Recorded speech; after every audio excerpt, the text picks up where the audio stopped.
Friends, Ramya வீட்டு சமையலுக்கு உங்கள வரவேற்கிறேன். இன்றைக்கு ரம்யா வீட்டு சமையல்ல என்ன பார்க்க போறோம் அப்டின்னா, நான் இன்றைக்கு மொதகண்ட மீன் தான் எடுத்து வச்சிருக்கிறேன். மொதகண்ட மீன் சொல்லுவாங்க, தொண்டன் மீன் சொல்லுவாங்க. இது வந்து பார்க்குறதுக்கு மத்தி மீன் மாதிரி, கவள மீன் மாதிரி இருக்கும். ஆனா, இதுல வந்து பார்த்தீங்கன்னா, மத்தி மாதிரி முள்ளோ அல்லது கவள மீன் மாதிரி பொடிசாவோ இருக்காது. நல்ல உருண்டையா இருக்கும். இதுல வந்து ஒரு நல்ல ஒரு ஆலிவ் கிரீன் கலரோட ஷேடு இதுல தெரியும் உங்களுக்கு. இத இங்கிலீஷ்ல ரெயின்போ ஷார்டின்னு சொல்லுவாங்க. இந்த மீன பார்த்தீங்கன்னா, இப்படி கைகளால பிளந்து இப்படி எடுத்தாலே ஈ ப ஈஸியா வந்து அதனுடைய போன் வந்து வந்துரும். இதே இது கவள மீன், மத்தி மீன்லலாம் இவ்வளோ ஈஸியா வராது. இந்த மாதிரி வந்துரும். ஆ இந்த மாரி இப்படி பிரிச்சு தான் வந்து இந்த மீனை வந்து காயப்படுவாங்க. இது பெரும்பாலும் கருவாட்டுக்கு தான் இதை காயப்படுவாங்க. இந்த மாதிரி தான் காய போட்டு இதை விற்பாங்க இந்த மீனை. கருவாட்டுக்கு சூப்பராக இருக்கும். அதுவும் இல்லாமல் நான் புட்டு ரெசிபி இதில் 2, 3 போட்டிருக்கேன் பாருங்கள். புட்டு, கட்லெட்டு இந்த மாதிரி ரெசிபிகளுக்கு இந்த மீன் வந்து ரொம்ப ரொம்ப நல்லாயிருக்கும். இன்றைக்கு நான் கட்லெட் தான் பண்ண போகிறேன். இந்த ரெயின்போ சார்டின்னு சொல்லக்கூடிய இந்த மீன் வந்து மத்தி மீன், கவள மீனை விட விலை குறைவாக தான் கிடைக்கும் எப்போவுமே. சில இடங்களில் கருவாடு பண்ணும்போது அந்த கருவாட்டுக்காக எடுக்கிறாங்க அப்படின்னா வந்து ரேட்டு கொஞ்சம் கூட இருக்கும். நம்ம சென்னையில் பார்த்திங்கன்னா இது வந்து ரேட் ரொம்ப ரொம்ப எப்போவுமே குறைவாக தான் இருக்கும். அதாவது கிலோ ஒரு 50 ரூபா 60 ரூபா விழுற மாதிரி தான் இருக்கும். இப்போ இன்றைக்கி இந்த மீனை வேக வச்சு நம்ம கட்லெட் பண்ண போகிறோம். ரொம்ப சிம்பிளாக பண்ண போகிறோம், ரொம்ப டேஸ்டியாக பண்ண போகிறோம். இந்த மீன்லாம் பார்த்திங்கன்னா இந்த மீன் கிடையாது, எந்த மீனாக இருந்துமே நமக்கு வந்து சட்டுன்னு வெந்துடும். ரொம்ப நேரம் வேக வைக்கணும்னு அவசியம் கிடையாது. ஆவியில் வேக வைக்கணுமான்னு யோசிப்பீங்க. ஆவியில் வேக வைக்கிறதா இருந்தால் வச்சுக்கலாம். நான் இன்றைக்கு ஃபிஷ் கறி தான் பண்ண போகிறேன். நான் ஒரு 100 ml தண்ணி சேர்த்து நான் வேக வச்சுக்கிறேன். வேக வச்சுட்டு அதில் கொஞ்சம் ஸ்டாக் இருந்தது அப்படின்னா ஃபிஷ் கறியில் சேர்த்துருவேன். எப்போவுமே நீங்கள் மீன் வேக வைக்கும்போது அந்த ஸ்டாக் வந்து ஃபிஷ் கறியில் சேர்த்துருங்க. ஆவியில் வேக வச்சாலுமே அந்த மேலே அந்த தண்ணியெல்லாம் வடிய தான் செய்யும். பெஸ்ட்டு வந்து தண்ணி போட்டு அளவாக தண்ணி போட்டு ஒரு 5 நிமிஷம் வேக வச்சு எடுக்கிறது. இதை மூடி போட்டு இப்போ வேக விட்டுறலாம். இப்போ பார்த்தீங்கன்னா மீனை வந்து வேக வச்சு எடுத்தாச்சு. இதில் இருக்க முள்ளெல்லாம் நம்ம வந்து எடுத்துகிட்டு வந்துடலாம். அதனுடைய சதை பகுதி மட்டும்தான் தேவை. கொஞ்சம் ஆற விட்டு எடுத்துகிட்டு வந்துடலாம். இப்போ இதுலேயும் பார்த்தீங்கன்னா கொஞ்சம் ஸ்டாக் இருக்குல்ல, அந்த ஃபிஷ் ஸ்டாக் இருக்குல்ல, வேக வச்ச தண்ணி, இதை வந்து நம்ம வந்து ஃபிஷ் கறியில் சேர்த்துடலாம். ஒரு 200 கிராம் உருளைக்கிழங்கு தேவை. ஏன்னா மீனும் பார்த்தீங்கன்னா நமக்கு வந்து அது ஒரு 1/4 கிலோ இருக்கும். எப்பவுமே 1:1 போட்டுக்கோங்க மேக்ஸிமம். இப்போ 200 கிராம்னா 200 கிராம் போட்டுக்கோங்க. 1/4 கிலோ மீன் அப்படின்றதுனால நான் 200 கிராம் உருளைக்கிழங்கு சேர்த்துருக்குறேன். இதை வேக வச்சு எடுத்துருக்கு. இதையும் மசிச்சு எடுத்துகிட்டு வந்துடலாம். இப்போ நம்ம இன்னும் வெங்காயத்தை வதக்கிக்கலாம். அதுக்கு கடாயை அடுப்பில் வச்சுருக்கேன். இதுக்கு நம்ம கடுகுலாம் பொரிய போடலை. அதனால் ஃபஸ்ட்டு வெங்காயத்தை சேர்த்துடலாம். நல்லா ஒரு 100 கிராம் வெங்காயம் சேர்த்துக்கோங்க. அது கூடவே 2 பச்சை மிளகா நறுக்கி பொடிசாக நறுக்கி சேர்த்துருக்குறேன். கொஞ்சம் கருவேப்பிலை இதையும் பொடிசாக நறுக்கி சேர்த்துருக்குறேன். இது கூட ஒரு 2 டீஸ்பூன் எண்ணெய், ரொம்ப வேணாம், 2 டீஸ்பூன் மட்டும் எண்ணெய் சேர்த்துக்கோங்க. வெங்காயம் வதங்க தேவையான உப்பையும் சேர்த்துக்கலாம். நல்லா வதங்கி வரட்டும். அதுக்கப்புறம் மசாலா சேர்த்துக்கலாம். கொஞ்சம் கண்ணாடி பதம் வதங்கினாலும் 1 டீஸ்பூன் அளவுக்கு இஞ்சி பூண்டு விழுது சேர்த்துக்கலாம். அதையும் சேர்த்து மனம் போகிற வரைக்கும் வதக்கிக்கலாம். இப்போ இது கூடவே ஒரு 1/2 டீஸ்பூன் மஞ்சள் தூள், 1 டீஸ்பூன் கரம் மசாலா, 1 டீஸ்பூன் மிளகாய் தூள், ஒரு 1/2 டீஸ்பூன் மல்லித்தூள், ஒரு 1/4 டீஸ்பூன் மிளகுத்தூள், ஒரு 1/2 டீஸ்பூன் சீரகத்தூள். இப்போ எல்லாத்தையும் புரட்டிக்கலாம். இப்போ நம்ம ஒரு 2 நிமிஷம் நல்லா வதக்கிக்கலாம். நம்ம பச்சை மணம் போகிற வரைக்கும்.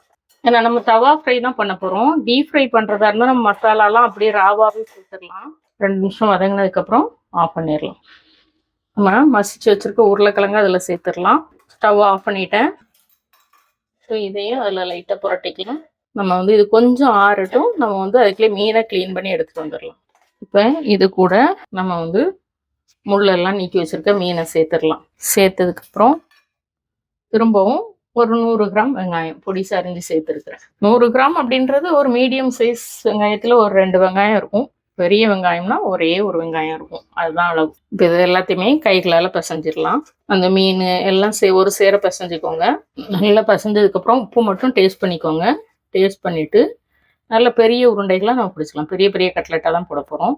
இந்த மாதிரி பெரிய உருண்டைகளாக பிடிச்சிட்டு டீப் ஃப்ரை பண்ணுறீங்க அப்படின்னா நீங்கள் வந்து மைதா மாவில் கோட் பண்ணி, எக்கில் கோட் பண்ணி, அப்புறம் லைட்டாக பிரெட் க்ரம் போட்டு நீங்கள் வந்து டீப் ஃப்ரை பண்ணலாம். ஷாலோ ஃப்ரைனா ஒன்றுமே போட தேவையில்லை. இந்த மாதிரி உருண்டை பிடிச்சிட்டு கைகளால் நல்லா தட்டி வச்சுக்கோங்க.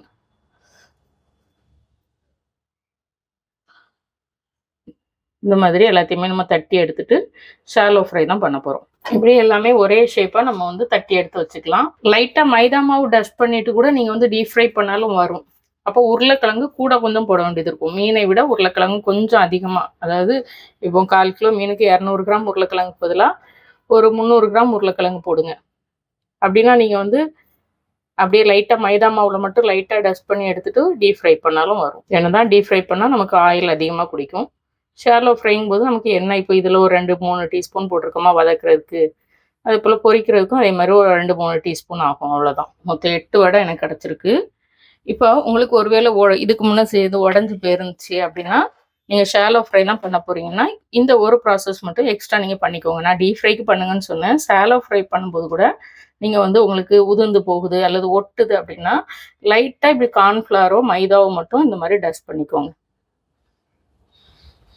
இந்த மாதிரி டஸ்ட் பண்ணிக்கோங்க. இப்போ நான் வந்து பாதிக்கு இந்த மாதிரி போட்டுக்கிறேன். 4 பீஸுக்கு கார்ன்ஃப்ளவர் டஸ்ட் பண்ணிக்கிறேன். 4 பீஸை வந்து சும்மா ஃப்ரை பண்ணுறேன். 2க்குள்ள வித்தியாசத்தை நம்ம பார்க்கலாம். இப்போ ஒரு 4 பீஸ் இந்த மாதிரி கார்ன்ஃப்ளவர் கோட் பண்ணியிருக்கேன். 4 பீஸை சும்மா வச்சுருக்கேன். 2யுமே நம்ம ஃப்ரை பண்ணி பார்க்கலாம். எப்படி வருது அப்படின்றத பார்ப்போம். நான் 2ம் நான் ட்ரை பண்ணியிருக்கேன். எனக்கு எப்படி வரும்னு தெரியும், உங்களுக்கு தெரியணும்ல, அதுக்காக தான் செய்து காமிக்கிறேன். ஏன்னா ஷாலோ ஃப்ரையும் போது நம்ம அடிக்கடி இதெல்லாம் செய்தும் சாப்பிடலாம்.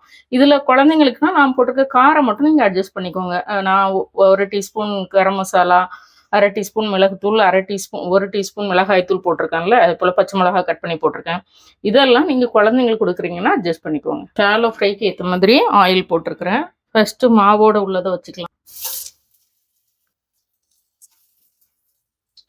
இதனாலையும் பொரிச்சு எடுத்துக்கலாம். கடாய் நல்லா சூடானதுக்கப்புறம் எண்ணெய் ஊற்றினா உடையாதான். எப்போவுமே நான் கடாய் சூடானதுக்கப்புறம் லைட்டாக சூடாகும் போது எண்ணெயை ஊற்றிடுவேன். நான் அந்த தப்பு பண்ணுவேன். ஆனால் வந்து ஒரு வீடியோவில் பார்த்தேன், கடாய் சூடானதுக்கப்புறம் தான் எதுக்குமே நம்ம எண்ணெய் போடணும் அப்படின்னாங்க. சரி, ஓகே, ட்ரை பண்ணி பார்க்கலாம். அதனால கொஞ்சம் நல்லா ஹீட் ஆகுறதுக்கப்புறம் தான் போட்டேன்.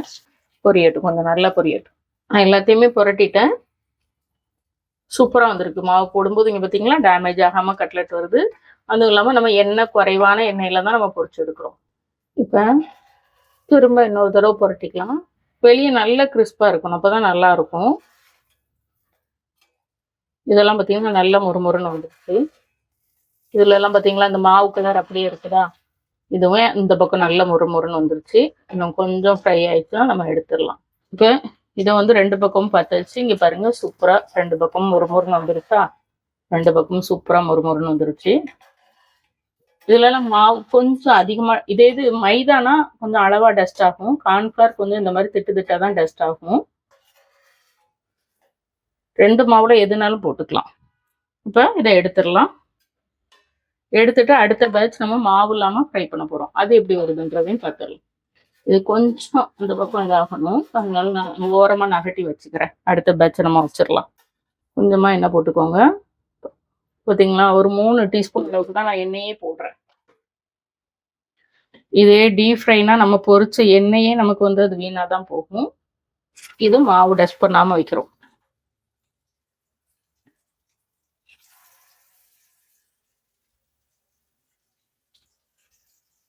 மாவு டஸ்ட் பண்ணாமல் இருக்கும்போது ஃப்ளேம் நல்லா கம்மியாக இருக்கணும். அந்த இது கொஞ்சம் நான் மீடியம் ஃப்ளேமில் விட்டு தான் பொரிச்சு எடுத்தேன். இந்த இது வந்து கொஞ்சம் மீடியம் ஃப்ளேமில் விட்டேன். மாவு போடாமல் வச்சுருக்கிறது கொஞ்சம் லோ ஃப்ளேமில் விட்டுக்கோங்க. இப்போ இதை பார்க்கலாமா எப்படி வந்திருக்கணும். அது பொரிஞ்சிச்சு, அதை எடுத்துடலாம். காமிக்கிற பாருங்க, நல்லா கிறிஸ்பாக 2 பக்கமும் பொரிஞ்சிருச்சு. இந்த பக்கமுமே நல்லா பொரிஞ்சிருச்சு. இதை எடுத்துடலாம். இந்த மாதிரி செய்கிறது உங்களுக்கு சேஃப். மாவு போட்டு பண்ணுறது இது கொஞ்சம் பார்த்து தான் செய்யணும். சொன்ன மாதிரி அப்படியே ஜென்ட்லாக திருப்பி விடணும். இந்த இருக்குல்ல, நாங்கள் சிக்கன் கட்லெட்டு மட்டன் கட்லெட்லாம் இப்படி தான் பண்ணுவோம். ஆனால் இந்த மாதிரி ஒரு கரண்டி லைட்டாக பட்டுச்சுனாலும் அதை வந்து உடச்சி விடும். அதனால் கொஞ்சம் பார்த்து லோ ஃப்ளேமில் விட்டு பொறுமையாக பண்ணணும். டீப் ஃப்ரை பண்ணுறதுக்கு அந்த மாவு மட்டும் டஸ்ட் பண்ணிவிட்டு டீப் ஃப்ரை பண்ணால் கூட உங்களுக்கு வந்து ஒத்து வரும். இப்போ கட்லெட் 2 டைப்பாக ஃப்ரை பண்ணி எடுத்தாச்சு. இப்போ இது பொரிஞ்சதான் எடுத்துடலாம். அந்த பக்கம் திருப்பி பார்க்கலாமா. சொன்ன மாதிரி கொஞ்சம் கவனமாக செய்யணும். உள்ள சாஃப்டாக தான் இருக்கும். நீங்கள் எவ்வளோக்கு எவ்வளோ வெளியில் வந்து பொறுமையாக விடுறீங்களோ அவ்வளோக்கு எவ்வளோ வெளியே வந்து உங்களுக்கு நல்ல கிறிஸ்பாக கிடைக்கும். இப்போ இது கரண்டி பட்டுச்சா, இங்கே பாருங்கள் லைட்டாக அது கலர்ந்து விட்டுட்டு, ஏன்னா சாஃப்டாக தானே இருக்கும். பிரெட் க்ரம்லாம் போடும்போது என்ன ஆகும்னா நம்ம நிறைய சாப்பிட முடியாது, எண்ணெய் நிறைய குடிக்கும். அதனால அவாய்ட் பண்றது நல்லதுதான். என்னைக்காவது வருஷத்துல ஒரு நாள் செஞ்சுக்கலாம். இப்ப அந்த பக்கம் பொரிஞ்சதும் நம்ம எடுத்துடலாம். சூப்பரா வந்துருச்சு. காமிக்கிறேன் பாருங்க. இல்லைங்களா? எல்லாத்தையும் எடுத்துட வேண்டியது. இந்த அளவுக்கு போதும்.